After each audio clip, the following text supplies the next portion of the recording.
करना चाहिए। आजकल क्या है, जो भैया लोग होते हैं ना, नारियों को कुछ समझते ही नहीं है। अच्छा, कौन कौन अपनी अपनी माँ को देवी समझते हैं? जो माँ को देवी समझते हैं हाथ उठाना। जो अपनी माता को देवी समझते हैं। अच्छा, कितने लोगों के माता पिता हैं? हाथ उठाना जिनके माता पिता हैं। याद रखना, माता पिता सबके, पर लेकिन जब हमने कहा कि कौन कौन अपनी माँ को देवी समझता है, तो किसी ने हाथ नहीं उठाया। 2-4 लोगों ने उठाया। आपके लिए माँ ही देवी है। अगर माँ नहीं होती तो इस संसार में, इस दुनिया में आप नहीं होते। उस आदि शक्ति को किसने देखा है? किसने देखा है माँ दुर्गा को? किसी ने देखा है? नहीं। हमारे घर की देवी, हमारी माँ में ही वो आदि शक्ति नजर आ जाएगी, अगर आप उसे देवी समझ के पूजा करेंगे तो इसलिए माँ की सेवा किया करो। किसी ने कहा है कि माँ बाप से बढ़ के जग में दूजाना कोई खजाना, जिस माँ ने जन्म दिया है दिल उसका नहीं दुखाना। इस संसार में सबसे बड़ा धन माँ है, सबसे बड़ा धन पिता है। और आपने उन माता पिता के दिल को दुखा दिया, उस आदि शक्ति अपने घर की माँ का दिल दुखा दिया, तो याद रखना तुम सबसे बड़ा खजाना खो दोगे। आपके हाथ कुछ नहीं लगेगा। धन क्या है? कहते कि कमाए ले हीरा और मोती, कफन में जेब नहीं होती। आप कितने भी हीरा मोती कमा लीजिए, जब ये जीव आत्मा इस शरीर से निकल करके जाती है तो ये माटी का पंच तत्व शरीर इसी धरती पे पड़ा रह जाता है।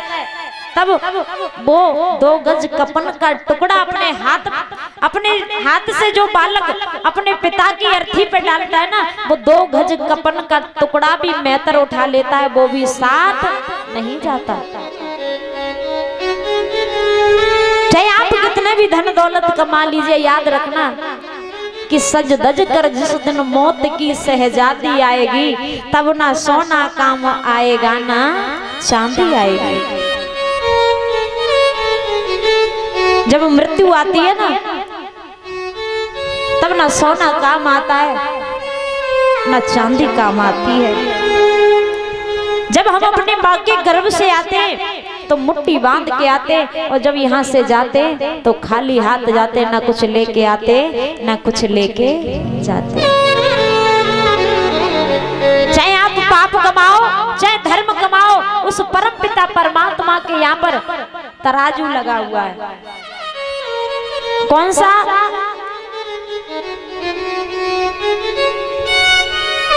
कौन सा आपका पल्ला भारी है, धर्म का या अधर्म का? उसी प्रकार आपको दंड मिलता है।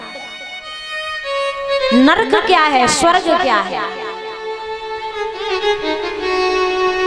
नरक क्या है और स्वर्ग क्या है?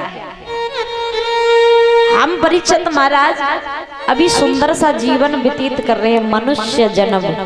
किसी ने कहा है कि मनुष्य जन्म अनमोल रे, मिट्टी में ना रोल रे, अब जो मिला है फिर ना मिलेगा, और कभी नहीं कभी नहीं कभी नहीं रे। बड़े भाग्य मानुष तन पावा, भटक भटक 84। बड़े भाग्य होते हैं 84,84,000 लाख योनियों के बाद में ये मनुष्य का शरीर प्राप्त होता है, और आपने इसे यूं ही गमा दिया। तो याद रखना, बच्चे किसके नहीं होते? पशु पक्षियों के भी बच्चे होते, परीक्षित महाराज, पशुओं के भी बच्चे होते। अगर आप ये सोचो कि हमारा जीवन केवल घर गृहस्थी के लिए बनाए, तो ये आप गलत हो। बच्चों के लिए बनाए, ये भी गलत हो।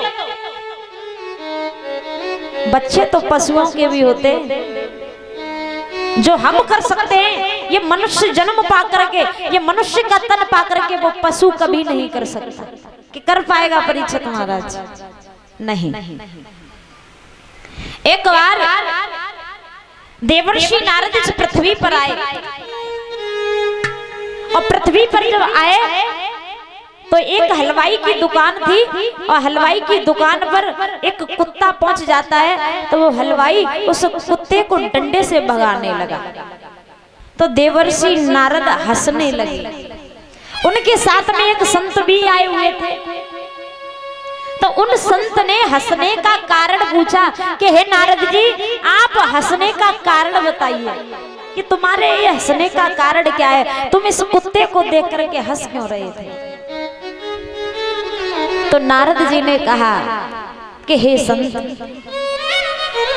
पूर्व जन्म में ये कुत्ता इस दुकान का मालिक था। पूर्व जन्म में ये कुत्ता इस दुकान का मालिक था, यानी ये डंडा मार रहा है ना, इसका बाप था। और इसने सब कुछ होते हुए कभी भूखे को भोजन नहीं कराया, कुछ खिलाया नहीं, कुछ पिलाया नहीं। भगवान ने सोचा कि तू हलवाई होते हुए सब कुछ बना लेता है, तेरी अच्छी खासी दुकान चल रही है, तूने जीवन में किसी भूखे को भोजन नहीं कराया। ये भी इसी प्रकार डंडा लेके भगा दिया करता था। तो भगवान ने इसके पूर्व जन्मों की सजा कुत्ते के रूप में दी। आज ये खुद की दुकान पर डंडे खा रहा है, वो भी अपने लड़के के हाथ से। तो इसलिए कर्म करो, और वो भी अच्छे करो, और धर्म के प्रति करो।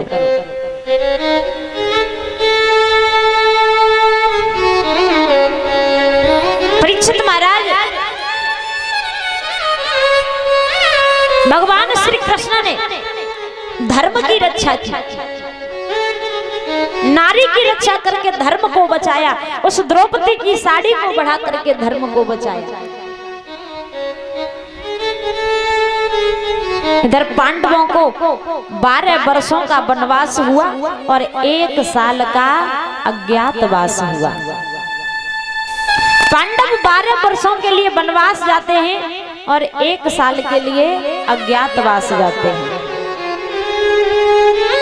अज्ञातवास समझते हो परीक्षित महाराज?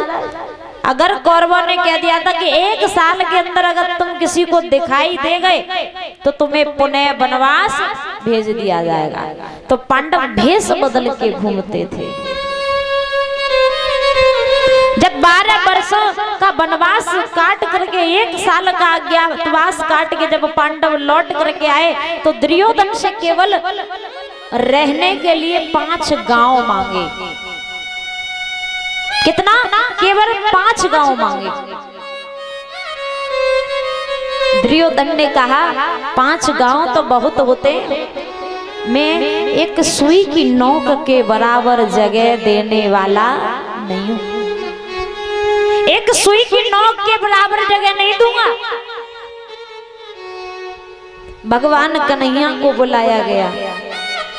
भगवान कन्हैया ने दुर्योधन से कहा, दुर्योधन तुझे ज्यादा कुछ नहीं देना है, केवल पांडवों को रहने के लिए 5 गांव दे दे। दुर्योधन ने साफ साफ इनकार कर दिया कि मैं कुछ देने वाला नहीं, कुछ भी नहीं दूंगा। अगर पांडवों को रहने के लिए मुझसे कुछ चाहिए तो मुझसे युद्ध करे और युद्ध में मुझे हरा करके ले ले। भगवान कन्हैया ने पांडवों से कहा, अर्जुन से कहा कि हे अर्जुन, अब समय आ गया है कि अपने हक के लिए लड़ो। तो महाभारत के युद्ध की तैयारी होती है। तो महाराज महाभारत के युद्ध की जब तैयारी हुई, दुर्योधन को जब पता पड़ा कि भगवान कन्हैया पांडवों की तरफ जा रहे हैं, तो भगवान कन्हैया को भी अपनी तरफ करना चाहा। दुर्योधन ने अपनी तरफ भगवान को करने के लिए 56 प्रकार का भोग बनवाया। मेवा मिष्ठान इत्यादि से सजाया। भगवान कन्हैया जब आए, दुर्योधन को जब अहंकार रूप में देखा तो भगवान ने दुर्योधन की मेवा को त्याग दिया और सूखा साग, केले के छिलके भगवान कन्हैया ने विदुर जी के घर पर आकर के खाए। कि स्वाद छिलकों में था तेरे गूदे में ना, कि स्वाद छिल